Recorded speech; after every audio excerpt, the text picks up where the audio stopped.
Welcome student.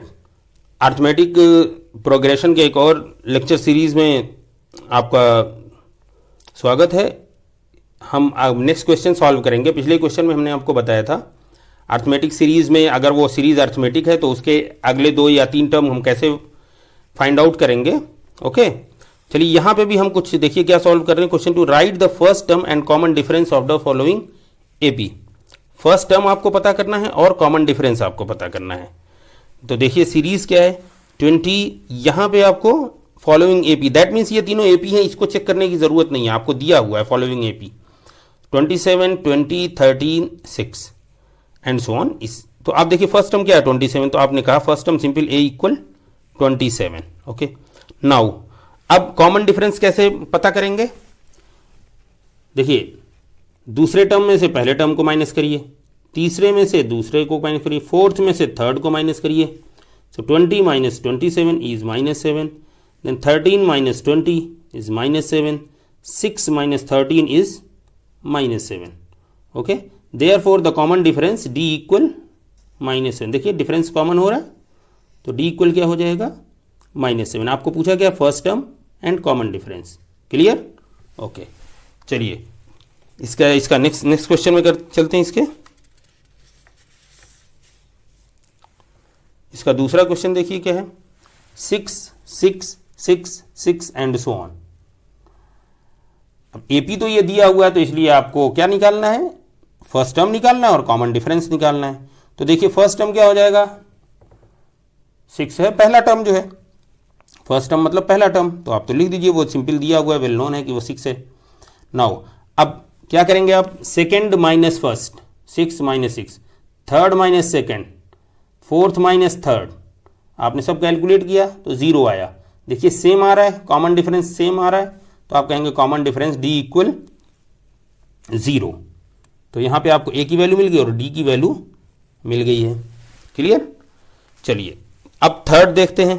सिर्फ आपको यहां पे क्या प्रैक्टिस करनी है कि फर्स्ट टर्म कैसे निकालेंगे, कॉमन डिफरेंस। फर्स्ट टर्म तो वेल नोन है कि आपको दिख जाता है, कॉमन डिफरेंस आपको कैलकुलेट करना होता है। चलिए यहां पे देखिए √3, okay, then √12, √27, √48 and so on.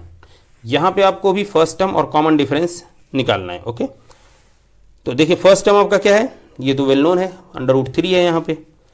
अब क्या करना है, कॉमन डिफरेंस कैसे निकालेंगे, तो सेम सेकेंड टर्म से स्टार्ट करेंगे, second minus first, third minus second, fourth minus third and so on. Look here, this is second term √12 minus √3, √12 minus √3। सो √12 को हम क्या लिख सकते हैं, √4 इंटू √3। देखो √4 को क्या लिख सकते हैं, 4 इंटू 3, तो 4 इंटू 3 को हम लिख सकते हैं √4 √3, और ये माइनस √3 दिया। √3 आप कॉमन ले लीजिए, √3 कॉमन आपने लिया तो ये √4 माइनस 1, √4 की वैल्यू 2 होती है, देन फॉर 2 माइनस 1, तो दिस इज 1, दिस इज √3। ये सारे स्टेप आपको लिखना जरूरी नहीं है, ये आपको समझाने के लिए, ताकि हो सकता है किसी को समझ में नहीं आए तो ये सबको समझ में आ जाए, इसलिए हमने ये किया है। अदरवाइज आप यहाँ के बाद डायरेक्ट यहाँ लिख सकते हैं, क्योंकि दिख रहा है, कोई दिक्कत की बात नहीं है। ओके, कैलकुलेशन के स्टेप आप अगर वो बिल्कुल सिंपल हैं तो आप उसको स्किप भी कर सकते हैं, कोई ऐसा इशू नहीं है। ओके, नाउ यहाँ पे √3 मिल गया। अभी आपका डिफरेंस कॉमन नहीं हो रहा है, क्योंकि अभी आपको अगले भी करने हैं। नाउ 27 माइनस 12 अंडर रूट में, तो √27 माइनस √12, देखिए तो √27 को आप क्या लिख सकते हैं, √9 इंटू 3, ठीक है, और √12 को लिख सकते हैं 4 इंटू 3, √4 इंटू, देखिए 9 इंटू 3, 9 3 ज़ा 27, 4 3 ज़ा 12, तो 9 अंडर रूट में है तो 9 अंडर रूट से बाहर जाएगा तो क्या हो जाएगा 3 हो जाएगा, और ये अंडर रूट के अंदर 3 रहेगा। ये देखिए ये जो 3 है ये 9 को हमने बाहर कर दिया, तो अंडर रूट 9 का अंडर रूट क्या होता है 3 होगा, तो 3 हो गया, और ये अंडर रूट के अंदर 3 है एज इट इज़। उसी तरह 4 का क्या हो जाएगा, जब ये अंडर रूट के बाहर जाएगा 2 हो जाएगा, 2 का स्क्वायर क्या होता है 4, तो 4 का अंडर रूट क्या होगा 2, और ये अंडर रूट 3। अब यहाँ से फिर अंडर रूट 3 कॉमन ले लीजिए, तो ये क्या बचेगा 3 माइनस 2, 3 माइनस 2 क्या होता है 1, तो दैट मीन्स ये फिर अंडर रूट 3 रह गया। क्लियर? तो दोनों आ गया। अब एक और देख लीजिए, चूंकि 4 ही आपके टर्म, अब 5 6 दिए रहते हैं तो बस दो निकाला करिए। 4 टर्म दिए तो कोशिश किया करिए तीनों दिखा दिया करिए। अभी देखिए √48 माइनस √27, ठीक है, ये 27 है। तो देखिए 48 को हम लिख सकते हैं 16 × 3 और 27 को हमने जैसे ऊपर लिखा है 9 × 3। अंडर रूट दोनों रहेंगे अपनी जगह पे। 16 जब अंडर रूट से बाहर जाएगा तो 4 हो जाएगा, सो 4 ये under root 3 as it is है। 9 जब अंडर रूट से बाहर जाएगा वो 3 हो जाएगा और अंडर रूट में ये वाला 3 एज इट इज़ रहेगा। अब यहाँ से भी देखिए क्या हुआ, आपको अंडर रूट 3 आपका कॉमन हो गया और ये 4 - 3 की वैल्यू 1 होगी, तो ये भी अंडर रूट 3 हो गया। तो आप यहाँ देखिए under root 3 under root 3 under root 3, that means common difference आपका क्या होगा, अंडर रूट 3। क्लियर है आपको? बहुत आसान है, सिंपल है, बस आपको डिफरेंस करते जाना है। जिस टर्म से स्टार्ट करेंगे उससे पहले वाले टर्म से को माइनस करते जाएंगे, ठीक है। फिर नेक्स्ट टर्म पे जाइए, वहां से उससे पहले वाले टर्म को माइनस करिए, ओके। और फिर जो आपको अगर डिफरेंस एक कॉमन मिलता है तो वही हमारा कॉमन डिफरेंस हो जाएगा। दैट मीन्स अगर डिफरेंस कॉमन हुआ तो हमें जो लिस्ट ऑफ नंबर है या हम सिंपली जो सीरीज कहते हैं वो अर्थमेटिक हो जाएगी।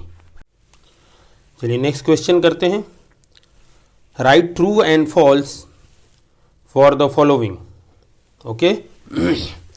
देखिए 2, 4, 7, 9 फॉर्म्स एन AP। तो आप इसको अब डायरेक्ट देखिए, 4 - 2 = 2, 7 - 4 = 3। तो यहाँ पे क्या आ गया, 9 - 7 = 2।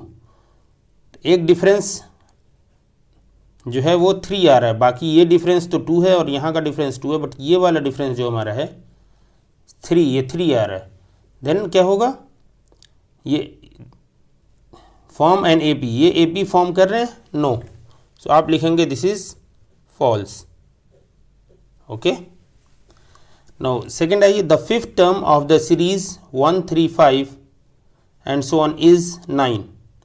तो अब चूंकि आप सब समझ गए होंगे इसलिए डायरेक्ट देखिए, 1, 3, 5 2 का डिफरेंस हो रहा है, okay. What is the common difference, the common difference is 2। So 5 and 1 + 2 = 3, 3 + 2 = 5, then 5 + 2 is 7 and then 7 + 2 is 9।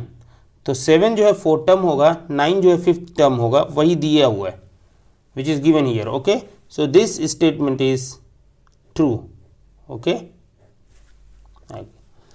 in an AP the difference between any two consecutive term is same, ठीक है।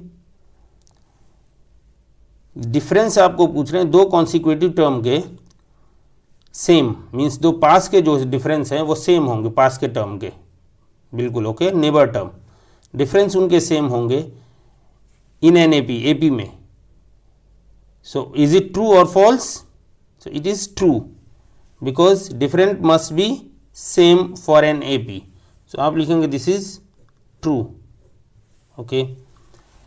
Now next D, the common difference of an AP, the common difference of the AP is given here of the AP 5, 2, -1, -4 and so on is -3.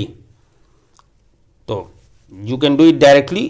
5, sorry, this is an AP, it is given, this is an AP, okay. So just do it only one. 2 - 5 is -3. Yes, it is okay, then true. You can write directly because this is the common difference of the AP. So it is already mentioned that this series, this list of number is an AP. So you can take any difference, -1 then -2, -1 then -2 is -3, -4 then minus of -1 is again -3. So check any one. 2 - 5 is -3.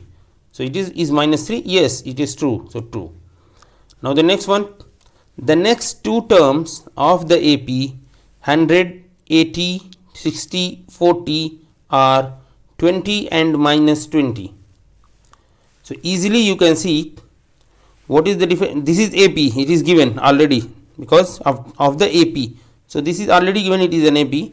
So just check any difference between two numbers. So 80 minus 100, term minus previous, okay, term minus previous term. 80 minus 100 is -20. So 100 minus 20 is 80, 80 minus 20 is 60, 60 minus 20 is 40, then 40 minus 20 is 20. So this is true, okay. And then 20 minus 20 is 0, but what is here? Minus 20, the next two term. So this is true and this is false, this must be 0. So combinedly the whole statement is false, okay. समझ में आ रही है आपको बात? Just write true and false. Like here is 2 4 7 9 forms an AP, so here is the difference is not common, so it is false. Fifth term, so 1 3 5 then 7 then 9, it is obvious, okay. Just look, 1 then 3 then 5, 2, difference of 2, 1 3 5 7 9, so fifth term is 9, it is here given, yes, then this is true. In an AP the difference between any two consecutive term is same, yes, it is same, obvious, okay. As we know, the common difference of the AP is minus 3, so this series already given, it is an AP. So check any difference between any two numbers, so 2 minus 5, it is minus 3, yes, it is here same, so this is true.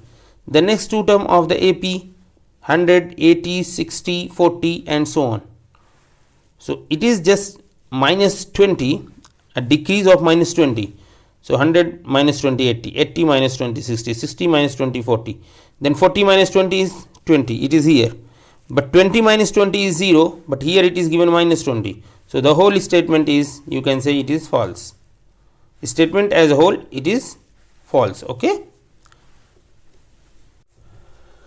उम्मीद है आपको ये question समझ में आ गया होगा और true false के बेस पे आपको कॉन्सेप्ट भी क्लियर हो गया होगा कि अर्थमेटिक सीरीज़, अर्थमेटिक प्रोग्रेशन जो हमारी है उसका फॉर्मूला क्या है, कॉन्सेप्ट क्या है और कॉमन डिफरेंस कैसे निकालते हैं। तो ये सारी चीज़ें इस ट्रू फॉल्स के क्वेश्चन से आपको क्लियर भी हो गई होंगी। तो ऐसी ही वीडियोज़ आती रहेंगी, आप लोग चैनल में बने रहिएगा। चैनल को सब्सक्राइब कर लीजिए अगर नए हैं चैनल पे, और इसको अपने साथियों को शेयर करिए। और बाकी फिर नेक्स्ट वीडियो मिलते हैं, तब तक अपना ख्याल रखिए। Okay, good bye.